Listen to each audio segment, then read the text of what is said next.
Hello champions, welcome to the channel of SBR EdTech। আজকে তোমাদের জন্য আদরিনী গল্প ক্লাস 12 সেমিস্টার 3 প্রথম গল্প। এখানে সর্বপ্রাথমিক যেগুলো ইম্পর্টেন্ট এমসিকিউ আছে সেগুলো নিয়ে এসেছি, যেগুলো পরীক্ষার জন্য খুবই ইম্পর্টেন্ট থাকবে। আর বলি, আমরা একটা সিরিজ করছি যেখানে মাত্র 4টি ভিডিও নিয়ে আসবো, এমসিকিউ সিরিজের 4টি ভিডিও। সেখানে আদরিনী গল্পের সমস্ত এমসিকিউগুলো আমরা কভার করে নেব। আর পরীক্ষায় কিন্তু এখান থেকেই তোমরা 100% কমন পাবে। তাই আমরা আজকে এই ফার্স্ট পার্টটি শুরু করছি সবথেকে ইজি কোশ্চেন দিয়ে, যে আদরিনী গল্পটির রচয়িতাকে আমরা সবাই জানি প্রভাত কুমার মুখোপাধ্যায়, তাই না? তোমাদের বলে রাখি, এই চ্যানেলের মধ্যে তোমরা সেমিস্টার 3 সেমিস্টার 4 এর সমস্ত বিষয়ে এরকম প্রিমিয়াম ভিডিও পাবে, প্লাস অ্যানিমেটেড ভিডিও।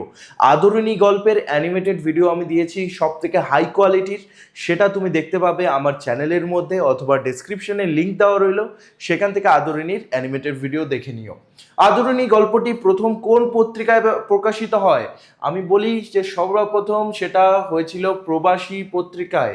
প্রবাসী পত্রিকায় সেটা সর্বপ্রথম প্রকাশিত হয়েছিল। এর লেখক ছিল প্রভাত কুমার মুখোপাধ্যায়। কবে আদরিনী গল্পটি প্রথম প্রকাশিত হয়?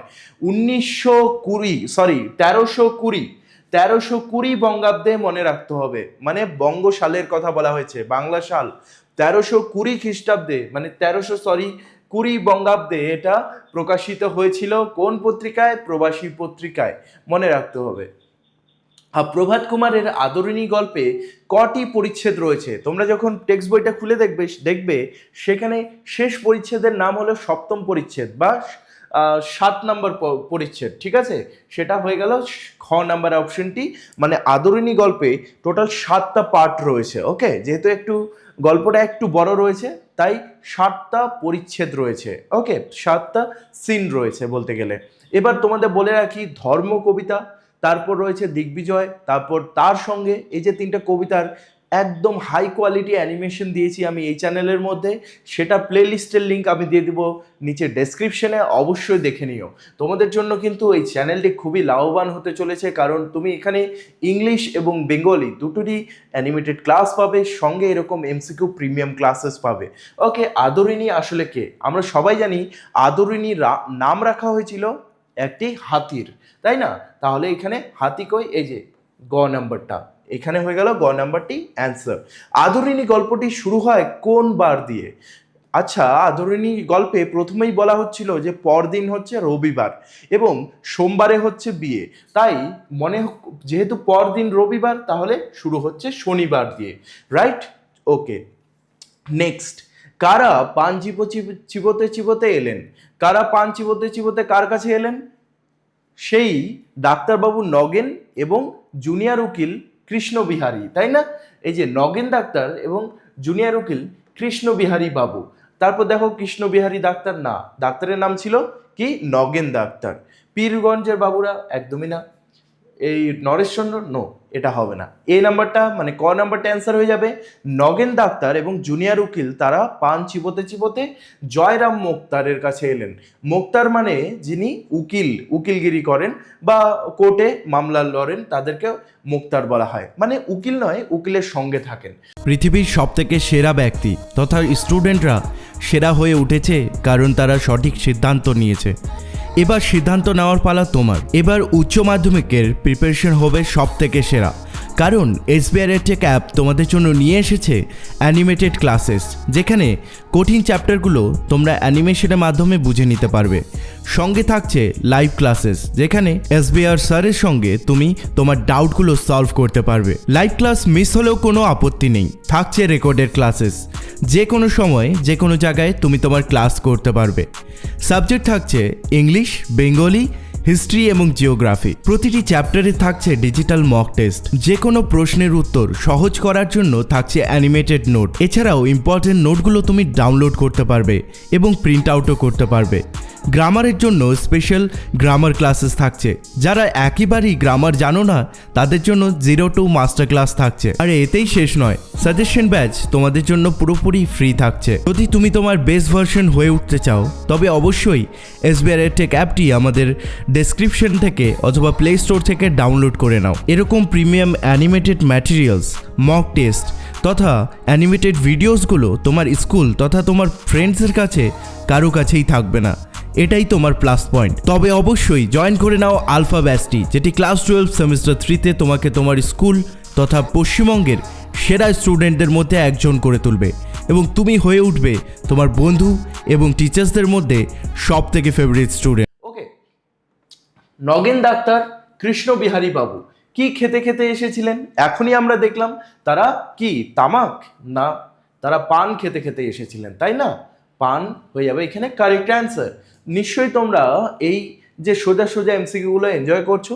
অনেকে ভাবছো স্যার এইচএস লেভেলে এত সোজা কোশ্চিন কি থাকে? বিশ্বাস করো, তোমরা গত বছরের কোশ্চিন উঠিয়ে দেখে নাও, এরকমই সোজা সোজা কোশ্চিন থাকে। অনেক জায়গায় অনেক ভিডিও পাবে যে তোমাকে অনেক কঠিন শেখানো হবে, কিন্তু অত বেশি কঠিন আসে না। হ্যাঁ, কঠিন আসে, কিন্তু শুধুমাত্র 15-20% মতো হালকা কঠিন থাকবে, সেগুলো আমরা কভার করব, কিন্তু প্রাথমিকগুলো আমাদের শিখে নেওয়া দরকার, তাই না? তোমরা ইংলিশে নিশ্চয়ই দ্য নাইট ট্রেনের ডেউলি, আওয়ার ক্যাজুরিনাটি এগুলো পড়ছো, সেগুলো animated video line by line ব্যাখ্যা, ওয়ার্ড মিনিং ব্যাখ্যা অ্যানিমেটেড ভিডিওর সাহায্যে এই চ্যানেলের মধ্যে আছে। অবশ্যই দেখে নিও। ইংলিশের প্লেলিস্টটিও আমি ডিসক্রিপশনে দিয়েছি, অথবা যদি তুমি কখনো দ্য নাইট ট্রেন দেউলি দেখতে চাও, সেটা লিখে পাশে লিখবে SBR এডটেক বা SBR লিখলেই আমার ভিডিওটি অ্যানিমেটেড ওয়েতে চলে আসবে। পাড়ার নগেন ডাক্তারের নাম কি ছিল? সরি, পাড়ার ডাক্তারের নাম নগেন ছিল। আমি ডিরেক্ট অ্যান্সার বলে দিলাম, গ নাম্বারটা হয়ে যাবে পারফেক্ট অ্যান্সার। এরপরে 10 নাম্বার, কুঞ্জ বিহারী বাবু পেশায় কি ছিলেন? একটু আগেই বললাম কুঞ্জ বিহারী বাবু ছিলেন জুনিয়র উকিল। তিনি অতটা বয়স্ক ছিলেন না, তিনি কিন্তু ছিলেন একজন যুবক। ওকে, তাহলে এখানে হয়ে যাবে ঘ নাম্বার। এটা হয়ে গেল পারফেক্ট অ্যান্সার। এরপরে 11 নম্বরে আসছি আমরা। নগেন ডাক্তার কৃষ্ণ বিহারী বাবু যার নিকট এসেছিলেন, এরা দুজন পান চিবোতে চিবোতে কার কাছে এসেছিলেন? জয়রাম ডাক্তার নাকি জয়রাম মোক্তার? বলো, জয়রাম ডাক্তার না জয়রাম মোক্তার? জয়রাম মোক্তার। ক নাম্বারটা হয়ে যাবে পারফেক্ট অ্যান্সার। এরপরে আমরা চলে আসছি 12 নম্বরে। নগেন ডাক্তার ও কুঞ্জ বিহারী বাবু কি দুলিয়ে জয়রাম মোক্তার কাছে এসেছিলেন? নগেন ডাক্তার আর কুঞ্জ বিহারী বাবু কি দুলিয়ে সেই জয়রাম মোক্তারের কাছে এসেছিলেন? তারা দুজন এসেছিলেন হাতের ছড়ি। খ নাম্বার, হাতের ছড়ি দুলোতে দুলোতে। ওকে, নেক্সট 13। যারা যারা তোমরা এই গল্পটি এখনো পড়োনি তাদেরকে বলবো অ্যানিমেশন ভিডিওটি দেখে নাও, তোমাদের মাথার মধ্যে পুরোপুরি এই গল্পটি পুরোপুরি মুভির মতো ঢুকে যাবে। ওকে, এবং আমি লাইন বাই লাইন ব্যাখ্যা ও বড় একটি অ্যানিমেটেড ভিডিও আনতে চলেছি। যদি তোমরা সেটা চাও কমেন্টে অবশ্যই জানাও, আমি নিয়ে আসবো তোমাদের জন্য। কাদের বাড়ি থেকে নিমন্ত্রণ এসেছিল? কাদের বাড়ি থেকে নিমন্ত্রণ এসেছিল? পীরগঞ্জের মেজবাবুর বাড়ি থেকে, তাই না? এই যে পীরগঞ্জের বাবুদের বাড়ি থেকে। জয়রাম মুখুজ্জ তো হবে না, নরেশচন্দ্র হবে না, আর বীরপুর বাবুদের বাড়িও হবে না। ঘ নাম্বার হয়ে গেল পারফেক্ট অ্যান্সার, পীরগঞ্জের বাবুদের বাড়ি থেকে। এরপরটা দেখো, মুখুজ্জে মহাশয় পীরগঞ্জের বাবুদের বাড়ি থেকে আমরা নিমন্ত্রণ পেয়েছি। মুখুজ্জে মশাই পীরগঞ্জের বাবুদের বাড়ি থেকে আমরা নিমন্ত্রণ পেয়েছি। আমরা বলতে এখানে কার কার কথা বলা হয়েছে? এখানে সেই নগেন ডাক্তার এবং জুনিয়র উকিল কৃষ্ণ বিহারী বাবু এই কথাটি বলেছিলেন। ওকে, তাহলে এই যে নগেন এবং কৃষ্ণ বিহারী, গ নাম্বার হয়ে গেল পারফেক্ট অ্যান্সার। তোমরা যারা যারা এগুলো নোট করে রাখছো আমার সঙ্গে করতে করতে এখানে সলভ, তাদেরকে বলি কংগ্রাচুলেশন, প্রথম থেকেই তোমরা এই যে এত হার্ডওয়ার্ক করছো, খুব ভালো রেজাল্ট হবে।